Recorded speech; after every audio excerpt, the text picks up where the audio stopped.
Course எடுத்து இப்ப வேலை தேடிட்டு இருக்காமா. உங்க பையன் என்ன படிச்சான்? அவன் மெக்கானிக்கல் கோர் முடிச்சுட்டு வேலை பார்த்துட்டு இருக்கான். ஐயோ, அப்ப உங்க பையன் கண்டிப்பா இந்நேரத்துக்கு ஏதோ ஒரு பொண்ணை கிண்டல் பண்ணிட்டு கேலி பண்ணிட்டு ஏதோ ஒரு பிரச்சனை பண்ணி தப்பு பண்ணிட்டு இருக்கான். அப்படியெல்லாம் அவன் கிடையாது. அப்படி இல்லையா? பின்ன அப்ப உங்க பையனா மட்டும் ஆஹா, மத்த பையனா ஓஹோவா?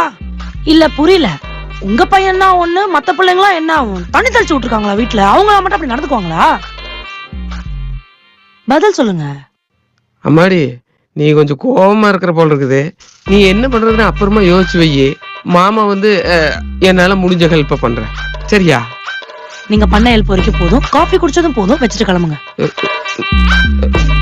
வைங்க.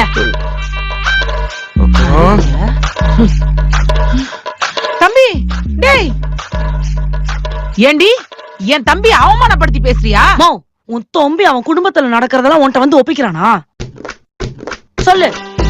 இல்ல இல்லல, அப்புறம் நீ மட்டும் ஏமா நம்ம குடும்ப கதையை ஒண்ணு விடாம உன் தம்பிக்கும் அக்காவுக்கும் தங்கச்சிக்கும் போன் அடிச்சு சொல்ற? புரிஞ்சுக்கோமா.